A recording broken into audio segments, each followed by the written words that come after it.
ਅੱਜ ਅਸੀਂ federation of private schools and association of Punjab ਵੱਲੋਂ ਇਹ ਪ੍ਰੈਸ ਕਾਨਫਰੰਸ ਕਰਨ ਜਾ ਰਹੇ ਹਾਂ। ਜਿਹੜੇ ਪਿਛਲੇ ਸੈਸ਼ਨ ਦੇ ਵਿੱਚ ਅਸੀਂ ਫੈਡਰੇਸ਼ਨ ਵੱਲੋਂ ਸਟੇਟ ਅਵਾਰਡ ਕੀਤੇ ਸੀ ਇਸ ਚੰਡੀਗੜ੍ਹ ਯੂਨੀਵਰਸਿਟੀ ਦੇ ਵਿੱਚ ਲਾਸਟ ਈਅਰ, ਇਹ ਦੂਸਰਾ ਸੀਜ਼ਨ ਆ ਉਸ ਦਾ ਸੈਸ਼ਨ ਹੈ। ਅਤੇ ਇਸ ਵਾਰ ਅਸੀਂ ਇਹ ਸਟੇਟ ਅਵਾਰਡ ਨਾ ਹੋ ਕੇ ਨੈਸ਼ਨਲ ਅਵਾਰਡ ਵਜੋਂ ਅਸੀਂ ਕਰਨ ਜਾ ਰਹੇ ਹਾਂ। ਇਹ ਜਿਹੜੇ ਨੈਸ਼ਨਲ ਅਵਾਰਡ ਆ ਇਸ ਦੀ ਰਜਿਸਟ੍ਰੇਸ਼ਨ ਅਸੀਂ ਸਟਾਰਟ ਕਰ ਦਿੱਤੀ ਹੈ। ਪਿਛਲੇ ਸਾਲ ਇਹ ਅਵਾਰਡ ਸਿਰਫ ਪੰਜਾਬ ਸਟੇਟ ਤੱਕ ਸੀਮਿਤ ਸੀ। ਇਸ ਵਾਰ ਇਹ ਅਵਾਰਡ ਨੇ ਜਿਹੜੇ ਪੂਰੇ ਕੰਟਰੀ ਦੇ ਸਾਰੇ ਸਟੇਟਸ, ਉਹਨਾਂ ਦੇ ਸਕੂਲ, ਉਹਨਾਂ ਦੇ ਪ੍ਰਿੰਸੀਪਲ, ਉਹਨਾਂ ਦੇ ਟੀਚਰ ਸਾਰੇ ਪਾਰਟੀਸਪੇਟ ਕਰਨਗੇ। ਅਤੇ ਸਭ ਤੋਂ ਪਹਿਲੀ ਅਨਾਊਂਸਮੈਂਟ ਸਾਡੇ ਵੱਲੋਂ ਇਹੀ ਹੈ ਵੀ ਇਸ ਵਾਰ ਵੀ ਇਸ ਦਾ ਜਿਹੜਾ ਵੈਨਿਊ ਹੈ ਉਹ ਅਸੀਂ ਚੰਡੀਗੜ੍ਹ ਯੂਨੀਵਰਸਿਟੀ ਹੀ ਸਿਲੈਕਟ ਕੀਤਾ ਹੈ। ਇਹ ਨੈਸ਼ਨਲ ਅਵਾਰਡ ਦਾ ਪਹਿਲਾ ਜਿਹੜਾ ਪੜਾਅ ਹੈ ਉਹਦੇ ਵਿੱਚ ਅਸੀਂ ਇੰਸਟੀਟਿਊਸ਼ਨ ਅਵਾਰਡ ਯਾਨੀ ਕਿ ਬੈਸਟ ਸਕੂਲ ਅਵਾਰਡ ਅਤੇ ਬੈਸਟ ਪ੍ਰਿੰਸੀਪਲ ਅਵਾਰਡ, ਦੋ ਅਵਾਰਡ ਅਸੀਂ 30 ਅਕਤੂਬਰ ਅਤੇ 31 ਅਕਤੂਬਰ ਨੂੰ ਇੱਥੇ ਯੂਨੀਵਰਸਿਟੀ ਵਿੱਚ ਕਰਨ ਜਾ ਰਹੇ ਹਾਂ। ਇਸ ਤੋਂ ਉਪਰੰਤ ਟੀਚਰ ਅਵਾਰਡ ਅਤੇ ਸਟੂਡੈਂਟ ਅਵਾਰਡ ਲਗਭਗ 15 ਦਿਨ ਦੇ ਵਕਫੇ ਬਾਅਦ ਅਸੀਂ ਉਸ ਦੀ ਅਲੱਗ ਤੋਂ ਡੇਟ ਅਨਾਊਂਸ ਕਰਾਂਗੇ। ਲਾਸਟ ਈਅਰ ਜਦੋਂ ਅਸੀਂ ਅਵਾਰਡ ਇਹ ਕੀਤੇ ਸੀ ਉਸ ਦੇ ਵਿੱਚ ਲਗਭਗ 1000 ਦੇ ਕਰੀਬ ਜਿਹੜੇ ਸਕੂਲਸ ਨੇ ਪੰਜਾਬ ਦਿਆਂ ਨੇ ਪਾਰਟੀਸਪੇਟ ਕੀਤਾ ਸੀ, ਜਿਨ੍ਹਾਂ ਦੇ ਵਿੱਚੋਂ 746 ਜਿਹੜੇ ਸਕੂਲ ਸੀਗੇ ਉਹ ਵੱਖ-ਵੱਖ ਕੈਟਾਗਰੀਜ਼ ਦੇ ਵਿੱਚ ਜਿਹੜੇ ਉਹਨਾਂ ਨੇ ਅਵਾਰਡ ਹਾਸਲ ਕੀਤੇ ਸੀ। ਅਤੇ ਟੋਟਲ 130 ਪ੍ਰਿੰਸੀਪਲਸ ਨੂੰ ਲਾਸਟ ਈਅਰ ਅਵਾਰਡ ਦਿੱਤੇ ਗਏ ਸੀ ਅਤੇ 664 best teachers all over Punjab ਦੇ ਵਿੱਚੋਂ, ਡਿਫਰੈਂਟ ਸਕੂਲ ਦੇ ਵਿੱਚੋਂ, ਡਿਫਰੈਂਟ ਸਬਜੈਕਟਸ ਦੇ ਵਿੱਚੋਂ ਜਿਹੜੇ ਉਹਨਾਂ ਨੂੰ ਅਵਾਰਡ ਦਿੱਤੇ ਗਏ ਸੀ। ਇਹ ਅਵਾਰਡ ਦੇਣ ਦਾ ਸਾਡਾ ਮਕਸਦ ਕੀ ਹੈ ਕਿ ਜਿਹੜੀਆਂ ਪ੍ਰਾਈਵੇਟ ਸੈਲਫ ਫਾਈਨਾਂਸਿੰਗ ਇੰਸਟੀਟਿਊਸ਼ਨਸ ਨੇ, ਸਰਕਾਰ ਵੱਲੋਂ ਇਹਨਾਂ ਵਿੱਚ ਕੰਮ ਕਰਦੇ ਟੀਚਰਸ, ਉਹਨਾਂ ਦੇ ਪ੍ਰਿੰਸੀਪਲਸ ਅਤੇ ਹੋਰ ਜਿਹੜੇ ਵੱਖ-ਵੱਖ ਅਹੁਦਿਆਂ 'ਤੇ ਕੰਮ ਕਰਦੇ ਨੇ, ਉਹਨਾਂ ਲਈ ਕੋਈ ਪ੍ਰੋਵੀਜ਼ਨ ਨਹੀਂ ਹੈਗੀ ਗੌਰਮੈਂਟ ਕੋਲ। ਅਤੇ ਪ੍ਰਾਈਵੇਟ ਸੰਸਥਾਵਾਂ ਨੇ ਜਿਹੜੀਆਂ ਲਗਭਗ 55% ਸਟੂਡੈਂਟਸ ਨੇ ਜਿਹੜੇ ਇਹਨਾਂ ਸੰਸਥਾਵਾਂ ਵਿੱਚ ਪੜ੍ਹ ਰਹੇ ਨੇ। ਇਸ ਲਈ ਫੈਡਰੇਸ਼ਨ ਦਾ ਇਹ ਮੰਨਣਾ ਸੀ ਵੀ ਐਡਾ ਵੱਡਾ ਯੋਗਦਾਨ ਪਾਉਣ ਵਾਲੀਆਂ ਸੰਸਥਾਵਾਂ, ਉਹਨਾਂ ਸੰਸਥਾਵਾਂ ਵਿੱਚ ਕੰਮ ਕਰਨ ਵਾਲੇ ਅਧਿਆਪਕ, ਉਹਨਾਂ ਸੰਸਥਾਵਾਂ ਵਿੱਚ ਕੰਮ ਕਰਨ ਵਾਲੇ ਪ੍ਰਿੰਸੀਪਲ, ਉਹਨਾਂ ਦੀ ਹੌਸਲਾ ਅਫਜ਼ਾਈ ਵੀ ਹੋਣੀ ਚਾਹੀਦੀ ਹੈ। ਸੋ ਅਸੀਂ ਇਹ ਅਵਾਰਡ ਇਸ ਲਈ ਲਾਸਟ ਈਅਰ ਸਟਾਰਟ ਕੀਤੇ ਸੀ ਅਤੇ ਪਿਛਲੀ ਵਾਰ ਫੰਕਸ਼ਨ ਸੀ ਜਿਹੜਾ ਅਵਾਰਡ ਸੈਰਾਮਨੀ ਸੀ ਉਹ ਬਹੁਤ ਸਫਲ ਹੋਈ ਸੀ। ਇਸ ਲਈ ਦੇਸ਼ ਦੇ ਵੱਖ-ਵੱਖ ਹਿੱਸਿਆਂ ਦੇ ਵਿੱਚੋਂ ਇਹ ਮੰਗ ਆਈ ਸੀ ਵੀ ਬਾਕੀ ਸਕੂਲਾਂ ਨੂੰ ਵੀ ਇਸ ਦੇ ਵਿੱਚ ਸ਼ਾਮਲ ਕੀਤਾ ਜਾਵੇ। ਸੋ ਇਸ ਲਈ ਅਸੀਂ ਇਹ ਫੈਪ ਸਟੇਟ ਅਵਾਰਡ ਤੋਂ ਬਦਲ ਕੇ ਇਹ ਨੈਸ਼ਨਲ ਅਵਾਰਡ ਕਰ ਦਿੱਤਾ ਅਤੇ ਇਸ ਦੇ ਵਿੱਚ 9 ਕੈਟਾਗਰੀਜ਼ ਨੇ ਜਿਹੜੀਆਂ ਉਹ ਬੈਸਟ ਸਕੂਲ ਦੀਆਂ ਕੈਟਾਗਰੀਜ਼ ਨੇ। ਜਿਸ ਤਰ੍ਹਾਂ ਉਹਨਾਂ ਦੇ ਵਿੱਚੋਂ ਬੈਸਟ ਇਨਫਰਾਸਟਰਕਚਰ ਵਾਲੇ ਸਕੂਲ ਨੂੰ ਅਵਾਰਡ ਦਿੱਤਾ ਜਾਂਦਾ ਹੈ। ਈਕੋ ਫਰੈਂਡਲੀ ਸਕੂਲ, ਜਿਨ੍ਹਾਂ ਸਕੂਲ ਦੇ ਵਿੱਚ ਵਾਤਾਵਰਣ ਸੰਬੰਧੀ ਇਹੋ ਜਿਹੇ ਪ੍ਰਬੰਧ ਕੀਤੇ ਹੋਏ ਨੇ ਜਿਹਦੇ ਨਾਲ ਵਾਤਾਵਰਣ ਨੂੰ ਅੱਛਾ ਹੁਲਾਰਾ ਮਿਲਦਾ ਹੈ। ਇਸ ਦੇ ਨਾਲ ਬੈਸਟ ਟੀਚਿੰਗ ਪ੍ਰੈਕਟਿਸ ਵਾਲੇ ਸਕੂਲ, ਬੈਸਟ ਟੈਕਨੋਲੋਜੀ ਵਾਲੇ ਸਕੂਲ ਅਤੇ ਵੱਖ-ਵੱਖ 9 ਕੈਟਾਗਰੀਜ਼ ਨੇ। ਸੋ ਉਹ 9 ਕੈਟਾਗਰੀਜ਼ ਹੀ ਇਸ ਵਾਰ ਨੇ ਜਿਨ੍ਹਾਂ ਦੇ ਵਿੱਚ ਕੋਈ ਵੀ ਪੰਜਾਬ ਦਾ ਸਕੂਲ ਜਿਹੜਾ ਹੈਗਾ ਉਹ ਅਵਾਰਡ ਲਈ ਅਪਲਾਈ ਕਰ ਸਕਦਾ। ਇਹ ਅਵਾਰਡ ਨੇ ਜਿਹੜੇ ਬਹੁਤ ਘੋਖ ਪੜਤਾਲ ਕਰਨ ਤੋਂ ਬਾਅਦ ਦਿੱਤੇ ਜਾਂਦੇ ਨੇ। ਪਹਿਲਾਂ ਸਕੂਲ ਨੂੰ ਆਪਣੇ ਆਪ ਨੂੰ ਪ੍ਰੂਵ ਕਰਨਾ ਪੈਂਦਾ, ਸਕੂਲ ਅਪਲਾਈ ਕਰਦਾ, ਜਿਸ ਕੈਟਾਗਰੀ ਤਹਿਤ ਉਹ ਅਪਲਾਈ ਕਰਦਾ ਉਸ ਦੇ ਸੰਬੰਧੀ ਉਹ ਐਵੀਡੈਂਸ ਦਿੰਦਾ ਅਤੇ ਆਪਦਾ ਕਲੇਮ ਜਸਟੀਫਾਈ ਕਰਦਾ ਵੀ ਮੈਂ ਇਸ ਕੈਟਾਗਰੀ ਲਈ ਹੱਕਦਾਰ ਕਿਵੇਂ ਹਾਂ। ਫਿਰ ਜਦੋਂ ਅਪਲਾਈ ਹੋ ਜਾਂਦਾ ਤਾਂ ਫਿਜ਼ੀਕਲ ਟੀਮ ਜਿਹੜੀ ਹੈਗੀ ਆ ਉੱਥੇ ਵਿਜ਼ਿਟ ਕਰਦੀ ਹੈ, ਉਸ ਦੀ ਜਿਹੜੀ ਕੈਟਾਗਰੀ ਲਈ ਅਪਲਾਈ ਕੀਤਾ ਹੁੰਦਾ ਉਹਨੂੰ ਚੈੱਕ ਕਰਦੀ ਹੈ ਵੀ ਕੀ ਸਕੂਲ ਉਸ ਦੇ ਕਾਬਲ ਹੈ। ਅਤੇ ਫਿਰ ਉਸ ਤੋਂ ਬਾਅਦ ਉਹਨਾਂ ਦੀ ਅਸੈਸਮੈਂਟ ਹੁੰਦੀ ਹੈ, ਪੂਰੀ ਟੀਮ ਬਣਦੀ ਹੈ ਜਿਹਦੇ ਵਿੱਚ ਯੂਨੀਵਰਸਿਟੀ ਦੀ ਟੀਮ ਵੀ ਸ਼ਾਮਲ ਹੁੰਦੀ ਹੈ ਅਤੇ ਵੱਖ-ਵੱਖ ਹੋਰ ਸਰਕਾਰੀ ਗੈਰ ਸਰਕਾਰੀ ਅਦਾਰਿਆਂ ਦੀਆਂ ਟੀਮਾਂ ਸ਼ਾਮਲ ਹੁੰਦੀਆਂ ਨੇ। ਪ੍ਰੋਪਰ ਅਵੈਲੂਏਸ਼ਨ ਕਰਨ ਤੋਂ ਬਾਅਦ ਜਿਹੜਾ ਹੈਗਾ ਇਹ ਅਵਾਰਡ ਦਿੱਤੇ ਜਾਂਦੇ ਨੇ। ਜ਼ਿਆਦਾਤਰ ਜਿੰਨੇ ਵੀ ਅੱਜ ਦੇ ਦੌਰਾਨ ਆਪਾਂ ਅਵਾਰਡ ਫੰਕਸ਼ਨ ਸੁਣਦੇ ਹਾਂ ਉਹਨਾਂ ਵਿੱਚ ਇੰਨੀ ਜ਼ਿਆਦਾ ਘੋਖ ਪੜਤਾਲ ਨਹੀਂ ਕੀਤੀ ਜਾਂਦੀ ਜਾਂ ਉਹਨਾਂ ਨੂੰ ਇੰਨੀ ਡੂੰਘਾਈ ਤੱਕ ਚੈੱਕ ਨਹੀਂ ਕੀਤਾ ਜਾਂਦਾ। ਸੋ ਇਸ ਲਈ ਇਹ ਅਵਾਰਡ ਫੰਕਸ਼ਨ ਦੀ ਵਿਸ਼ੇਸ਼ਤਾ ਵੀ ਇੱਥੇ ਸਿਰਫ ਕਿਸੇ ਦਾ ਨਾਂ ਰਿਕਮੈਂਡ ਕਰਨ ਨਾਲ ਨਹੀਂ ਉਸ ਨੂੰ ਅਵਾਰਡ ਮਿਲਦਾ, ਉਸ ਨੂੰ ਉਹਦੇ ਲਈ ਅਪਲਾਈ ਕਰਨਾ ਪੈਂਦਾ, ਉਸ ਦੇ ਲਈ ਉਸ ਨੂੰ ਆਪਣੇ ਆਪ ਨੂੰ ਪ੍ਰੂਵ ਕਰਨਾ ਪੈਂਦਾ। ਇਸੇ ਤਰ੍ਹਾਂ ਜਿਹੜੇ ਪ੍ਰਿੰਸੀਪਲਸ ਨੇ ਉਹਨਾਂ ਲਈ ਅਸੀਂ 4 ਸਬ ਕੈਟਾਗਰੀਜ਼ ਬਣਾਈਆਂ ਨੇ। ਸਭ ਤੋਂ ਪਹਿਲੀ ਕੈਟਾਗਰੀ ਹੈਗੀ ਇਸ ਦੇ ਵਿੱਚ ਲਾਈਫ ਟਾਈਮ ਅਚੀਵਮੈਂਟ ਅਵਾਰਡ, ਜਿਹੜੇ ਪ੍ਰਿੰਸੀਪਲਸ ਆਪਣੀ ਕਾफ़ी ਲੰਮੀ ਸਰਵਿਸ ਜਿਹੜਾ ਹੈਗਾ ਸੇਵਾ ਨਿਭਾ ਚੁੱਕੇ ਨੇ 55 ਈਅਰਸ ਤੋਂ ਲੈ ਕੇ ਅਬਵ 58 ਈਅਰਸ ਤੱਕ, ਉਹਨਾਂ ਨੂੰ ਅਸੀਂ ਲਾਈਫ ਟਾਈਮ ਅਚੀਵਮੈਂਟ ਅਵਾਰਡ ਦੇ ਰਹੇ ਹਾਂ। ਇੱਕ ਅਸੀਂ ਇਹ 'ਚ ਯੰਗ ਪ੍ਰਿੰਸੀਪਲ ਅਵਾਰਡ ਰੱਖਿਆ ਹੈ, ਜਿਹੜੇ ਪ੍ਰਿੰਸੀਪਲਸ ਬਣੇ ਨੇ 35 ਦੀ ਏਜ ਤੋਂ ਬਿਲੋ, ਉਹਨਾਂ ਲਈ ਇੱਕ ਵੱਖਰੀ ਕੈਟਾਗਰੀ ਰੱਖੀ ਹੈ। ਅਤੇ ਇਸੇ ਤਰ੍ਹਾਂ ਇੱਕ ਡਾਇਨਾਮਿਕ ਪ੍ਰਿੰਸੀਪਲ ਅਵਾਰਡ ਆ 35 to 55 ਦੀ ਰੇਂਜ ਦੇ ਵਿੱਚ। ਅਤੇ ਇੱਕ ਕੈਟਾਗਰੀ ਅਸੀਂ ਰੱਖੀ ਹੈ ਇਸ ਦੇ ਵਿੱਚ, ਫੈਡਰੇਸ਼ਨ ਇੱਕ ਮੈਗਾ ਓਲੰਪੀਆ ਕੰਬੈਟ ਕੰਪੀਟੀਸ਼ਨ ਕਰਵਾ ਰਹੀ ਹੈ। ਉਸ ਕੰਪੀਟੀਸ਼ਨ ਦੇ ਵਿੱਚੋਂ ਜਿਹੜੇ ਸਕੂਲਸ ਦੇ ਬੱਚੇ ਸਟੇਟ 'ਚੋਂ ਟੌਪ ਕਰਨਗੇ ਕਿਸੇ ਵੀ ਸਬਜੈਕਟ 'ਚੋਂ, ਉਸ ਦੇ ਪ੍ਰਿੰਸੀਪਲ ਨੂੰ ਅਸੀਂ ਇਸ ਕੈਟਾਗਰੀ ਦੇ ਤਹਿਤ ਅਵਾਰਡ ਦੇਵਾਂਗੇ। ਯਾਨੀ ਕਿ ਪ੍ਰਿੰਸੀਪਲ ਆਪਣੇ ਸਟੂਡੈਂਟਸ ਦੀ ਕਾਰਗੁਜ਼ਾਰੀ ਦੇ ਕਾਰਨ ਜਿਹੜਾ ਹੈਗਾ ਅਵਾਰਡ ਪ੍ਰਾਪਤ ਕਰੂਗਾ। ਸੋ ਇਹ 4 ਕੈਟਾਗਰੀਜ਼ ਨੇ ਜਿਹੜੀਆਂ ਉਹ ਪ੍ਰਿੰਸੀਪਲ ਅਵਾਰਡ ਦੇ ਲਈ ਜਿਹੜੀਆਂ ਇਹ ਕੈਟਾਗਰੀਜ਼ ਨੇ। ਇਸੇ ਤਰ੍ਹਾਂ ਜਿਹੜਾ ਟੀਚਰ ਅਵਾਰਡ ਦੀ ਰਜਿਸਟ੍ਰੇਸ਼ਨ ਜਿਹੜੀ ਅਸੀਂ ਕੱਲ੍ਹ ਤੋਂ ਸ਼ੁਰੂ ਕਰਨ ਜਾ ਰਹੇ ਹਾਂ, ਉਹਦੇ ਵਿੱਚ ਵੀ ਇਸੇ ਤਰ੍ਹਾਂ 4 ਕੈਟਾਗਰੀਜ਼ ਨੇ ਸੇਮ ਜਿਵੇਂ ਪ੍ਰਿੰਸੀਪਲਸ ਦੀਆਂ ਨੇ, ਅਤੇ ਉਹਨਾਂ ਨੂੰ ਜਿਹੜਾ ਟੀਚਰਸ ਨੂੰ ਵੱਖ-ਵੱਖ ਸਬਜੈਕਟ ਦੇ ਵਿੱਚ ਜਿਹੜੇ ਅਵਾਰਡ ਦਿੱਤੇ ਜਾਣਗੇ। ਨੈਕਸਟ ਕੈਟਾਗਰੀ ਜਿਹੜੀ ਪਿਛਲੇ ਸਾਲ ਨਹੀਂ ਸੀ, ਕਿਉਂ ਨਹੀਂ ਸੀ? ਕਿਉਂਕਿ ਕੋਵਿਡ ਚੱਲਦਾ ਸੀ, ਅਸੀਂ ਕਿਸੇ ਰਿਜ਼ਲਟ 'ਤੇ ਵਿਸ਼ਵਾਸ ਨਹੀਂ ਸੀ ਕਰ ਸਕਦੇ। ਇਸ ਵਾਰ ਅਸੀਂ ਸਟੂਡੈਂਟ ਅਵਾਰਡ ਰੱਖੇ ਨੇ, ਉਹਦੇ ਵਿੱਚ 3 ਕੈਟਾਗਰੀਜ਼ ਨੇ।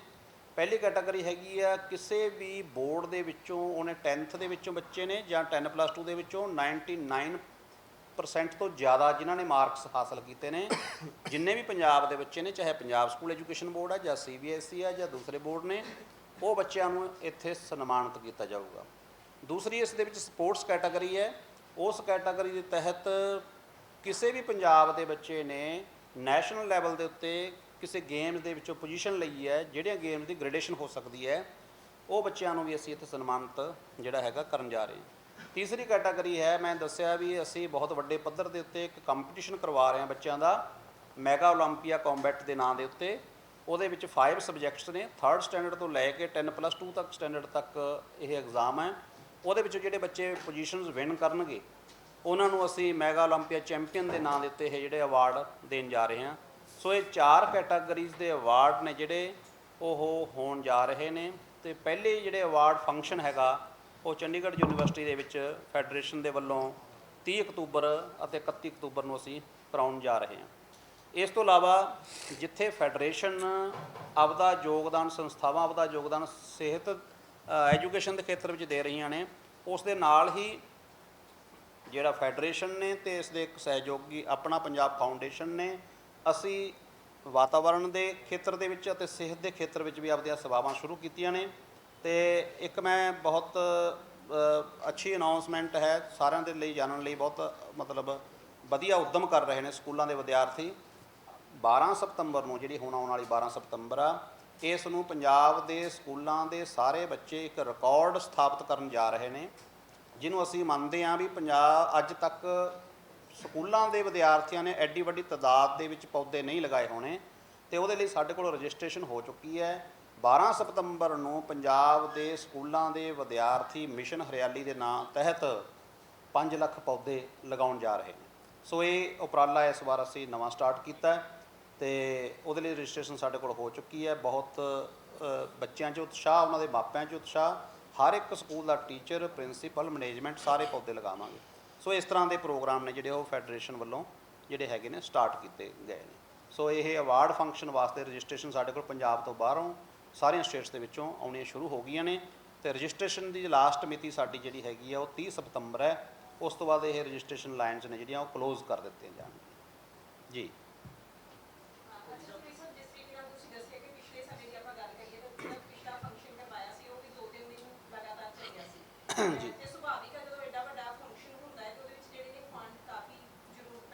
ਜੀ ਜੀ ਪਹਿਲਾਂ ਸਟੇਟ ਲੈਵਲ ਤੇ ਹੁਣ ਜਿਹੜਾ ਨੈਸ਼ਨਲ ਲੈਵਲ ਤੇ ਹੋਣ ਜਾ ਰਿਹਾ, ਜਿਸ ਦੇ ਕਰਕੇ ਉਹ ਬਹੁਤ ਜ਼ਿਆਦਾ ਜਿਹੜਾ ਹੈਗਾ ਖਰਚਾ ਆਵੇਗਾ। ਬਿਲਕੁਲ ਅਕਸਰ ਅਸੀਂ ਦੇਖਦੇ ਹਾਂ ਕਿ ਅਵਾਰਡ ਦੀ ਫੀ ਤੋਂ ਫਰੋਤੀ ਹੁੰਦੀ ਹੈ ਜੀ। ਇਹ ਕਿਵੇਂ ਯਕੀਨੀ ਕਰ ਰਹੇ ਹੋ ਕਿ ਇੱਥੇ ਇਸ ਤਰੀਕੇ ਦੀ ਕੋਈ ਗੱਲ ਨਹੀਂ? ਹਾਂ, ਸਭ ਤੋਂ ਪਹਿਲੀ ਗੱਲ ਤਾਂ ਇਹ ਹੈ ਜੀ, ਜਿੰਨੇ ਵੀ ਦੇਸ਼ ਦੇ ਵਿੱਚ ਮੈਂ ਪਹਿਲਾਂ ਹੀ ਗੱਲ ਕਰ ਚੁੱਕਿਆ, ਅਵਾਰਡ ਹੁੰਦੇ ਨੇ ਉਹਦੀ 10,000, 50,000, ਲੱਖ ਰੁਪਏ ਰਜਿਸਟ੍ਰੇਸ਼ਨ ਫੀਸ ਹੁੰਦੀ ਹੈ। ਸਭ ਤੋਂ ਪਹਿਲੀ ਗੱਲ ਤਾਂ ਇਹ ਹੈ ਵੀ ਇਸ ਅਵਾਰਡ ਦੀ ਨਾ ਪਿਛਲੇ ਸਾਲ ਕੋਈ ਵੀ ਐਪਲੀਕੇਸ਼ਨ ਫੀਸ ਸੀ, ਇਸੇ ਕਰਕੇ ਲੋਕਾਂ ਨੇ ਲਾਈਕ ਕੀਤਾ ਸੀ ਇਸ ਨੂੰ, ਅਤੇ ਨਾ ਹੀ ਬਾਅਦ ਦੇ ਵਿੱਚ ਉਹ ਤੋਂ ਕੋਈ ਚਾਰਜਸ ਲੈ ਗਏ ਨੇ। ਇੱਥੇ ਜਿਹੜਾ ਐਡਾ ਵੱਡਾ ਅਵਾਰਡ ਫੰਕਸ਼ਨ ਹੋਇਆ ਸੀਗਾ, ਉਸ ਦੇ ਦੌਰਾਨ ਉਹਨਾਂ ਦਾ ਰਹਿਣਾ ਖਾਣਾ, ਅਵਾਰਡ ਕੋਈ ਪੇਮੈਂਟ ਨਹੀਂ ਸੀ। ਇਸ ਵਾਰ ਵੀ ਇਹਦੀ ਕੋਈ ਪੇਮੈਂਟ ਨਹੀਂ ਹੋਊਗੀ, ਇਨ ਫਿਊਚਰ ਵੀ ਨਹੀਂ ਹੋਊਗੀ।